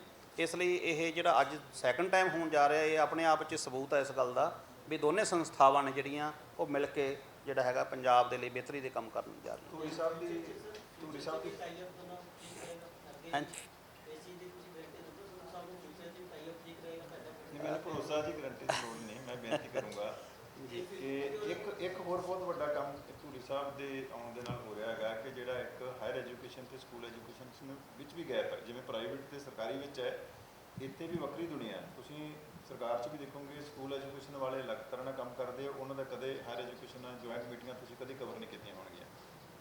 ਇਹਨਾਂ ਦੇ ਆਉਣ ਦੇ ਨਾਲ ਕੀ ਹੋ ਰਿਹਾ ਕਿ ਅਸੀਂ ਸਕੂਲ ਐਜੂਕੇਸ਼ਨ ਅਤੇ ਹਾਇਰ ਐਜੂਕੇਸ਼ਨ ਦੇ ਵਿੱਚ ਵੀ ਇੱਕ ਬ੍ਰਿਜ ਦਾ ਕੰਮ ਕਰ ਰਹੇ ਹਾਂ। ਔਰ ਬਹੁਤ ਸਾਰੇ ਪ੍ਰੋਗਰਾਮ ਹੋਰ ਨੇ ਜਿਹਦਾ ਜ਼ਿਕਰ ਕਿਤੇ ਫਿਰ ਕੀਤਾ ਜਾ ਸਕਦਾ ਹੈ ਕਿ ਅਸੀਂ ਸਕੂਲ ਟੀਚਰਸ ਦੀ ਡਿਵੈਲਪਮੈਂਟ ਵਾਸਤੇ, ਸਕੂਲ ਟੀਚਰ ਦੀ ਹਾਇਰ ਐਜੂਕੇਸ਼ਨ ਵਾਸਤੇ, ਕਿਉਂਕਿ ਸਕੂਲ ਟੀਚਰ ਲੱਗਣ ਵਾਸਤੇ ਤੁਹਾਨੂੰ ਡਾਕਟਰੇਟ ਨਹੀਂ ਚਾਹੀਦੀ, ਸਿਰਫ ਤੁਸੀਂ ਆਪਣੀ ਜਿਹੜੀ ਉਹਦੀ ਪ੍ਰੋਫੈਸ਼ਨਲ ਕੁਆਲੀਫਿਕੇਸ਼ਨ B.Ed M.Ed ਕਰਕੇ ਲੱਗ ਜਾਂਦੇ ਹੋ। ਅਸੀਂ ਆਫਰ ਕੀਤਾ ਹੋਇਆ ਕਿ ਫੈਡਰੇਸ਼ਨ ਦੇ ਜਿਹੜੇ ਮੈਂਬਰ ਸਕੂਲ ਹੈਗੇ ਨੇ, ਜਿਹੜੇ ਵੀ ਇੱਕ ਆਰਗੇਨਾਈਜ਼ ਸਟਰਕਚਰ ਦੇ ਵਿੱਚ ਹੈਗੇ ਨੇ, ਉਹਨਾਂ ਵਾਸਤੇ ਅਸੀਂ ਆਪਣੇ ਵੱਲੋਂ ਉਹਨਾਂ ਨੂੰ ਵਿਸ਼ੇਸ਼ ਤੌਰ 'ਤੇ ਸਕਾਲਰਸ਼ਿਪਸ, ਡਾਕਟਰੇਟ ਵਾਸਤੇ, ਉਹਨਾਂ ਦੀ ਫੈਕਲਟੀ ਡਿਵੈਲਪਮੈਂਟ ਟ੍ਰੇਨਿੰਗ ਜਿਹੜੀ ਆ ਉਹ ਅਸੀਂ ਫ੍ਰੀ ਆਫ ਕੋਸਟ ਸੇਵਾ, ਇਹਦੇ 'ਚ ਕੋਈ ਨਹੀਂ ਹੈ। ਸਾਨੂੰ ਜਿੰਨੇ ਵੀ ਇਹ ਟੀਚਰ ਭੇਜਣਗੇ ਰੈਗੂਲਰ ਬੇਸਿਸ 'ਤੇ, ਅਸੀਂ ਉਹਨਾਂ ਦੀ ਟ੍ਰੇਨਿੰਗ ਪ੍ਰੋਗਰਾਮ ਅਸੀਂ ਡਿਜ਼ਾਈਨ ਕਰਾਂਗੇ, ਸਰਟੀਫਿਕੇਟ ਪ੍ਰੋਗਰਾਮ ਅਸੀਂ ਡਿਜ਼ਾਈਨ ਕਰਾਂਗੇ, ਫ੍ਰੀ ਦੇਵਾਂਗੇ, ਤਾਂ ਕਿ ਕੁਆਲਿਟੀ ਐਜੂਕੇਸ਼ਨ, ਜੇ ਸਕੂਲ ਦਾ ਬੱਚਾ ਚੰਗਾ ਨਿਕਲ ਕੇ ਪ੍ਰੋਡਕਟ ਆਏਗਾ, ਸਾਨੂੰ ਆਸਾਨ ਕੰਮ ਹੋ ਜਾਏਗਾ। ਸੋ ਅਸੀਂ ਇੱਕ ਇਹਨੂੰ ਆਪਣੀ ਸੋਸ਼ਲ ਰਿਸਪੌਂਸਿਬਿਲਿਟੀ ਤੌਰ 'ਤੇ, ਔਰ ਇਸ ਦੇ ਨਾਲ ਇੱਕ ਹੋਰ ਅਸੀਂ ਚੀਜ਼ ਕਰ ਰਹੇ ਹਾਂ, ਅਸੀਂ ਸਰਕਾਰ ਨੂੰ ਵੀ ਆਫਰ ਕੀਤਾ ਹੈਗਾ, ਸਰਕਾਰ ਦਾ ਹੰਗਾਰਾ ਸੀ ਕਿ ਸਾਡੀ ਜਿਹੜੀ ਲੀਡਰਸ਼ਿਪ ਹੈ ਨਾ, ਅਕੈਡਮਿਕ ਲੀਡਰਸ਼ਿਪ, ਉੱਥੇ ਬਹੁਤ ਸਾਰੀ ਟ੍ਰੇਨਿੰਗ ਦੀ ਲੋੜ ਹੈ, ਕਿਉਂਕਿ ਟੈਕਨੋਲੋਜੀ ਦੇ ਆਉਣ ਦੇ ਨਾਲ ਬਹੁਤ ਸਾਰੀਆਂ ਚੀਜ਼ਾਂ ਨਵੀਆਂ ਆ ਗਈਆਂ। ਉਹ ਹੁਣ ਟ੍ਰੇਨਿੰਗ ਜਿਹੜੀ ਆ ਉਹ ਸਰਕਾਰੀ ਸਿਸਟਮ ਦੇ ਵਿੱਚ ਚੱਲ ਤਾਂ ਰਹੀ ਹੈ, ਲੇਕਿਨ ਉਸ ਲੈਵਲ ਦੀ ਨਹੀਂ ਹੈ। ਅਸੀਂ ਧੂਰੀ ਸਾਹਿਬ ਨਾਲ ਮਿਲ ਕੇ ਪੰਜਾਬ ਦੇ ਜਿੰਨੇ ਸਕੂਲ ਹੈਗੇ ਨੇ, ਉਹਨਾਂ ਦੇ ਪ੍ਰਿੰਸੀਪਲਸ ਨੂੰ, ਉਹਨਾਂ ਦੇ ਹੈਡਮਾਸਟਰਸ ਨੂੰ ਲੀਡਰਸ਼ਿਪ ਟ੍ਰੇਨਿੰਗ ਪ੍ਰੋਗਰਾਮ ਵੱਖਰੇ ਦੇ ਰਹੇ ਹੈਗੇ, ਤਾਂ ਕਿ ਉਹ ਸਮੇਂ ਦੇ ਹਾਣ ਦੀ ਜਿਹੜੀ ਸਿੱਖਿਆ ਜਾਂ ਸਮੇਂ ਦੇ ਹਾਣ ਦੀਆਂ ਜਿਹੜੀਆਂ ਸੁਵਿਧਾਵਾਂ ਹੈਗੀਆਂ ਨੇ, ਉਹਨਾਂ ਟੈਕਨੋਲੋਜੀ ਨੂੰ ਯੂਜ਼ ਕਰਨਾ ਅਸ਼ੋਰ ਕਰ ਸਕਣ ਤੇ ਕੁਆਲਿਟੀ ਐਜੂਕੇਸ਼ਨ ਵਿੱਚ ਜਿਹੜਾ ਪੰਜਾਬ ਹੈਗਾ ਉਹ ਆਪਣਾ ਸਿਖਰਲਾ ਮੁਕਾਮ ਜਿਹੜਾ ਹੈਗਾ, ਕਿਉਂਕਿ ਜਦੋਂ ਤੁਸੀਂ ਦੇਖਦੇ ਹੋ ਕਿ ਆਪਣੀ ਨੈਸ਼ਨਲ ਜਦੋਂ ਇੰਡੈਕਸ ਆਉਂਦਾ ਹੈਗਾ ਉੱਥੇ ਚਲੋ ਪੋਲਿਟਿਕਸ ਹੋਣੀ ਵੱਖਰੀ ਗੱਲ ਹੈ, ਕੌਣ ਨੰਬਰ 1 ਹੈ ਕੌਣ 2 ਹੈ, ਲੇਕਿਨ ਹਕੀਕਤ ਤੌਰ ਤੇ ਪ੍ਰਾਈਵੇਟ ਸੈਕਟਰ ਤੋਂ ਬਿਨਾ ਉਹ ਇੰਡੈਕਸ ਤੇ ਕਦੇ ਪਰਫਾਰਮ ਕਰ ਨਹੀਂ ਸਕਦਾ ਪੰਜਾਬ, ਕਿਉਂਕਿ ਕੁਆਲਿਟੀ ਜਿਹੜੀ ਹੈਗੀ ਆ ਉਹ ਸਾਰੇ ਬੱਚਿਆਂ ਦੀ ਐਜੂਕੇਸ਼ਨ ਦੇ ਪੈਰਾਮੀਟਰ ਤੇ ਦੇਖੀ ਜਾਣੀ ਚਾਹੀਦੀ ਹੈ, ਨਾ ਕਿ ਕਿਸੇ ਪਾਰਟੀਕੂਲਰ ਸਰਕਾਰੀ ਜਾਂ ਪ੍ਰਾਈਵੇਟ ਸਕੂਲਾਂ ਦੇ ਆਧਾਰ ਤੇ। ਤਾਂ ਮੈਨੂੰ ਲੱਗਦਾ ਕਿ ਇਹ ਜਿਹੜਾ ਸ਼ੁਰੂਆਤ ਹੋਈ ਆ ਇਹਦੇ ਅੱਗੇ ਜਾ ਕੇ ਨਤੀਜੇ ਗੁਰਬਤ 'ਚ ਅੱਛੇ ਆਉਣਗੇ। ਸ਼ੁਰੂਆਤ ਦੇ ਵਿੱਚ ਬਹੁਤ ਸਾਰੀਆਂ ਚੀਜ਼ਾਂ ਐਕਸਪੀਰੀਅੰਸ ਕੀਤੀਆਂ ਜਾਂਦੀਆਂ ਨਵੀਂ ਤੌਰ ਤੇ, ਜਦੋਂ ਮਿਲ ਕੇ ਕੰਮ ਕਰਾਂਗੇ, ਤੁਸੀਂ ਕਈ ਸਵਾਲ ਪੁੱਛੇ ਆ, ਕਈ ਚੀਜ਼ਾਂ ਸਾਡੇ ਦਿਮਾਗ 'ਚ ਹੋਰ ਆਈਆਂ, ਇਹ ਕੰਮ ਕਰਨਗੇ ਕਿੰਨੇ ਪ੍ਰਿੰਸੀਪਲਸ ਆਉਂਦੇ ਨੇ, ਉਹ ਕਿੰਨੇ ਸੁਝਾਅ ਦਿੰਦੇ ਆ। ਬੇਸਿਕਲੀ ਸ਼ੁਰੂਆਤ ਕਰਨੀ ਜਿਹੜੀ ਸੀ ਮੇਰੇ ਖਿਆਲ ਉਹ ਆਪਣੇ ਆਪ 'ਚ ਇੱਕ ਬਹੁਤ ਵੱਡਾ ਅਹਿਮ ਕਦਮ ਸੀਗਾ ਜਿਹੜਾ ਧੂਰੀ ਸਾਹਿਬ ਦੀ ਸੂਝ-ਬੂਝ ਦੇ ਨਾਲ ਚੱਕਿਆ ਗਿਆ, ਅਤੇ ਮੈਨੂੰ ਪੂਰੀ ਉਮੀਦ ਹੈਗੀ ਆ ਕਿ ਪੰਜਾਬ ਦੀ ਬਿਹਤਰੀ ਵਾਸਤੇ ਇਹ ਫੈਡਰੇਸ਼ਨ ਜਿਹੜੀ ਹੈਗੀ ਆ, ਇਹ ਸਮਰਪਿਤ ਲੋਕ ਨੇ, ਮੈਂ ਇਹਨਾਂ ਨੂੰ ਜਾਤੀ ਤੌਰ ਤੇ ਵੀ ਜਾਣਦਾ, ਸਾਰਿਆਂ ਨੂੰ ਜਿੰਨੇ ਸੱਜਣ ਬੈਠੇ ਆ, ਇਹ ਕਿਸੇ ਮਾਰਕੀਟਿੰਗ ਵਾਸਤੇ ਜਾਂ ਚੌਧਰ ਵਾਸਤੇ ਨਹੀਂ ਹੈਗੇ, ਇਹ ਹਮੇਸ਼ਾ ਹੀ ਇਹਨਾਂ ਦੇ ਇੱਕ ਲੀਡਰ ਹੈ ਧੂਰੀ ਸਾਹਿਬ, ਇਹਨਾਂ ਨੇ ਕਦੇ ਕੋਈ ਇਹ ਨਹੀਂ ਰਿਹਾ ਕਿ ਜੀ ਫੋਟੋ 'ਚ ਕੌਣ ਹੋਣਾ ਚਾਹੀਦਾ ਕੌਣ ਨਹੀਂ ਹੋਣਾ ਚਾਹੀਦਾ, ਹਾਲਾਂਕਿ ਸਾਰਿਆਂ ਨੂੰ ਮਾਣ ਸਤਿਕਾਰ ਦਿੰਦੇ ਆ। ਫੰਕਸ਼ਨ ਵਿੱਚ ਵੀ ਤੁਸੀਂ ਆਉਣਾ ਕਵਰ ਕਰੋਗੇ ਦੇਖੋਗੇ ਬੜਾ ਪ੍ਰੋਫੈਸ਼ਨਲ ਅਪਰੋਚ ਹੈ ਇਹਨਾਂ ਦੀ। ਤਾਂ ਮੇਰਾ ਖਿਆਲ ਹੈ ਕਿ ਇਹ ਅਸੀਂ ਕਈ ਵਾਰੀ ਪੋਲੀਟੀਕਲ ਕਾਨਫਰੰਸ ਕਰਦੇ ਹੋ, ਤੁਸੀਂ PC ਕਰਦੇ ਹੋ, ਉੱਥੇ ਉਹੀ ਚੀਜ਼ ਹੁੰਦੀ, ਇਹ ਲੋਕਾਂ ਦੇ ਸਰੋਕਾਰ ਨਾਲ ਜੁੜਿਆ ਹੋਇਆ ਬੰਦਾ ਧੂਰੀ ਸਾਹਿਬ ਵਾਲਾ। ਅਤੇ ਮੈਂ ਤਾਂ ਬੇਨਤੀ ਕਰੂੰਗਾ ਚੰਗੀਆਂ ਸਟੋਰੀਆਂ ਚਲਾਇਓ, ਲੱਖਾਂ ਟੀਚਰ, ਲੱਖਾਂ ਜਿਹੜੇ ਹੈਗੇ ਨੇ ਬੱਚੇ, ਉਹਨਾਂ ਨੇ ਇਹਨੂੰ ਦੇਖਣਾ, ਔਰ ਮੈਂ ਤੁਹਾਨੂੰ ਗਰੰਟੀ ਦਿੰਦਾ ਕਿ ਤੁਹਾਡੇ ਜਿਹੜੇ ਸੋਸ਼ਲ ਮੀਡੀਆ ਦੇ ਹੋਣਗੇ ਨਾ ਧੂਰੀ ਸਾਹਿਬ thumbs up ਕਮੈਂਟਸ, ਉਹ ਚੀਫ ਮਿਨਿਸਟਰ ਦੀ ਜਿਹੜੀ ਆ PC ਤੋਂ ਜ਼ਿਆਦਾ ਹੋਣਗੇ। ਜੀ ਬਿਲਕੁਲ ਸਰ, ਇੱਕ ਬਿਲਕੁਲ। ਕੁਐਸਚਨ ਜਿਸ ਤੇ ਐਡਵਾਈਸ ਵੀ ਤੁਹਾਨੂੰ, ਮੈਂ ਕਾਫੀ ਮੋਹਾਲੀ ਜ਼ਿਲ੍ਹੇ ਦੇ ਸਰਕਾਰੀ ਸਕੂਲਾਂ ਵਿੱਚ ਇਹ ਕੀਤਾ ਕਿ ਜਿਹੜੇ ਟੀਚਰ ਨੇ ਜੀ ਕਾਫੀ ਜ਼ਿਆਦਾ, ਜਿਹੜੇ ਪ੍ਰਿੰਸੀਪਲ ਨੇ ਆਮ ਟੀਚਰ ਨੇ, ਬੜੇ ਬੱਚਿਆਂ ਦੇ ਜ਼ਰੂਰਤਮੰਦ ਬੱਚੇ ਨੇ, ਉਹਨਾਂ ਦੀ ਹੈਲਪ ਕਰਦੇ, ਉਹਨਾਂ ਦੀ ਫੀਸਾਂ ਵੀ ਆਪਣੇ ਕੋਲ ਅੱਗੇ ਜਮ੍ਹਾਂ ਕਰਾਉਂਦੇ, ਬਿਲਕੁਲ ਉਹਨਾਂ ਨੂੰ ਸਨਮਾਨਿਤ ਵਾਸਤੇ ਕੁਝ ਕਰਦੇ ਤੁਸੀਂ? ਦੇਖੋ ਸਰਕਾਰੀ ਸਕੂਲਾਂ 'ਚ ਵੀ ਕਾਫੀ ਬੱਚੇ ਹੈਗੇ, ਇਹ 'ਚ ਮੈਂ ਇੱਕ ਦੱਸ ਦਿਆਂ, ਮੈਂ ਬਿਲਕੁਲ ਜੀ, ਦੇਖੋ ਇੱਕ ਕੈਟਾਗਰੀ ਆਪਾਂ ਨੇ ਗੱਲ ਕੀਤੀ ਹੈ, ਉਹਦੇ 'ਚ ਤੁਸੀਂ ਇਹ ਨਹੀਂ ਮੈਂ ਕਿਹਾ ਵੀ ਮੈਂਬਰ ਸਕੂਲਸ, ਪੰਜਾਬ ਦਾ ਕੋਈ ਵੀ ਬੱਚਾ ਜਿਹਦੇ ਮਾਰਕਸ, ਚਾਹੇ ਉਹ ਸਰਕਾਰੀ ਸਕੂਲ ਦਾ ਚਾਹੇ ਪ੍ਰਾਈਵੇਟ ਦਾ, ਜਿਹਦੇ ਮਾਰਕਸ 99% ਤੋਂ ਵੱਧ ਹੋਣਗੇ, ਸਾਰਿਆਂ ਨੂੰ ਸਨਮਾਨਿਤ ਕਰਨਾ, ਚਾਹੇ ਸਰਕਾਰੀ ਦਾ ਵੀ ਹੈ। ਨੰਬਰ 2 ਮੈਂ ਕਹਿ ਰਿਹਾ ਸੀਗਾ ਵੀ ਜਿਹੜੇ ਟੀਚਰ ਬੱਚਿਆਂ ਦੀ ਹੈਲਪ ਕਰਦੇ ਨੇ, ਇੰਨਾ ਜੀ, ਕੰਮ ਕਰਦੇ, ਉਹਨਾਂ ਨੂੰ ਸਨਮਾਨਿਤ ਉਹਨਾਂ ਦੇ ਵਾਸਤੇ ਦੇਖੋ ਅਸੀਂ ਇਸ ਪਤਾ ਕਰ ਲੈਂਦੇ ਹਾਂ। ਦੇਖੋ ਜਿਸ ਤਰ੍ਹਾਂ ਅਸੀਂ ਓਪਨ ਕੈਟਾਗਰੀ ਰੱਖੀ ਹੈ, ਓਪਨ ਕੈਟਾਗਰੀ 'ਚ ਕੋਈ ਵੀ ਅਪਲਾਈ ਕਰ ਸਕਦਾ, ਨਾ ਕਿ ਕੋਈ ਪ੍ਰਾਈਵੇਟ ਸੰਸਥਾਵਾਂ ਨੇ। ਟੀਚਰਸ ਦੀਆਂ 2 ਕੈਟਾਗਰੀਜ਼ ਨੇ, ਇੱਕ ਨੋਮੀਨੇਸ਼ਨ, ਇੱਕ ਹੈਗੀ ਓਪਨ ਕੈਟਾਗਰੀ। ਓਪਨ ਕੈਟਾਗਰੀ 'ਚ ਕੋਈ ਬਾਈਂਡਿੰਗ ਨਹੀਂ ਰੱਖੀ, ਲੇਕਿਨ ਅਸੀਂ ਤੁਹਾਡਾ ਜਿਹੜਾ ਸੁਝਾਅ ਇਸ ਨੂੰ ਕਬੂਲਦੇ ਹੋਏ ਅਸੀਂ ਇਹਦਾ ਪਤਾ ਕਰਦੇ ਹਾਂ ਵੀ ਸਾਨੂੰ ਕੋਈ ਗੌਰਮੈਂਟ ਪੱਧਰ 'ਤੇ ਕੋਈ ਇਹਦੇ ਵਿੱਚ ਦਿੱਕਤ ਤਾਂ ਨਹੀਂ ਆਊਗੀ ਅਗਰ ਅਸੀਂ ਉਹਨਾਂ ਨੂੰ ਸਨਮਾਨਿਤ ਕਰਦੇ ਹਾਂ, ਜਾਂ ਉਹ ਜਦੋਂ ਇਸ ਪਲੇਟਫਾਰਮ 'ਤੇ ਆ ਕੇ ਸਨਮਾਨਿਤ ਹੋਣਗੇ ਕੀ ਉਹਨਾਂ ਨੂੰ ਵਿਭਾਗ ਵੱਲੋਂ ਜਾਂ ਕੋਈ ਹੋਰ ਵੱਲੋਂ ਕੋਈ ਪਰੇਸ਼ਾਨੀ ਤਾਂ ਨਹੀਂ ਆਊਗੀ। ਅਗਰ ਇਸ ਤਰ੍ਹਾਂ ਨਹੀਂ ਹੋਊਗਾ ਤਾਂ ਅਸੀਂ ਤੁਹਾਡਾ ਇਹ ਸੁਝਾਅ ਮੰਨਦੇ ਹੋਏ, ਸਾਡੇ ਪਹਿਲਾਂ ਹੀ ਦਿਮਾਗ 'ਚ ਹੈਗੀ ਸੀ ਗੱਲ, ਤਾਂ ਅਸੀਂ ਸਰਕਾਰੀ ਸਕੂਲ ਹੈ ਜੀ, ਕਾਫੀ ਬੱਚੇ ਦਾ ਜਿਹੜੇ ਫੀਸਾਂ ਦੇ ਪਾਉਂਦੇ ਪੰਜਾਬੀ, ਉਹ ਜਿਹੜੀ ਫੀਸਾਂ ਦੇ ਟੀਚਰ ਪੇ ਕਰਦੇ ਨੇ ਆਪਣੇ ਕੋਲ। ਬਿਲਕੁਲ ਜੀ, ਬਹੁਤ ਵੱਡੀ ਗੱਲ ਹੈ ਸਰ। ਤਾਂ ਅਸੀਂ ਉਹਨੂੰ ਕਵਰ ਕਰਨ ਦੀ ਕੋਸ਼ਿਸ਼ ਧੂਰੀ ਸਾਹਿਬ ਤੁਹਾਡਾ ਸੁਝਾਅ ਦਊਂਗਾ, ਬਹੁਤ ਅੱਛਾ ਪੁਆਇੰਟ ਇਹਨਾਂ ਨੇ ਉਠਾਇਆ।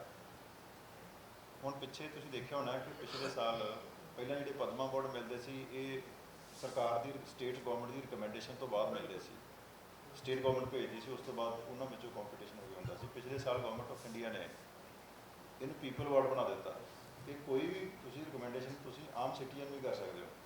ਤਾਂ ਮੈਂ ਰਿਕੁਐਸਟ ਕਰੂੰਗਾ ਕਿ ਜਿਹੜੇ ਇਸ ਤਰ੍ਹਾਂ ਦੇ ਕੇਸ ਹੈ ਧੂਰੀ ਸਾਹਿਬ, ਬਿਲਕੁਲ ਜੀ, ਵਿੰਡੋ ਕਰੀਏ ਜਿਸ ਦੇ ਵਿੱਚ ਜਰਨਲਿਸਟ ਜਾਂ ਹੋਰ ਜਿਹੜੇ ਬੁੱਧੀਜੀਵੀ ਲੋਕ ਨੇ ਉਹ ਰਿਕਮੈਂਡ ਕਰਨ, ਕਿਉਂਕਿ ਇਨਫੋਰਮੇਸ਼ਨ ਨਹੀਂ ਹੁੰਦੀ ਸਾਡੀ ਵੀ ਸਾਡੇ ਕੋਲੇ। ਠੀਕ ਹੈ ਜੀ, ਕਿ ਐਸੇ ਅਵਾਰਡ ਜਿਹੜੇ ਨੇ ਉਹਨਾਂ ਨੂੰ ਅਲੱਗ ਤੋਂ ਇੱਕ ਕੈਟੇਗਰੀ ਬਣਾ ਕੇ ਕੰਸੀਡਰ ਕੀਤਾ ਜਾਵੇ।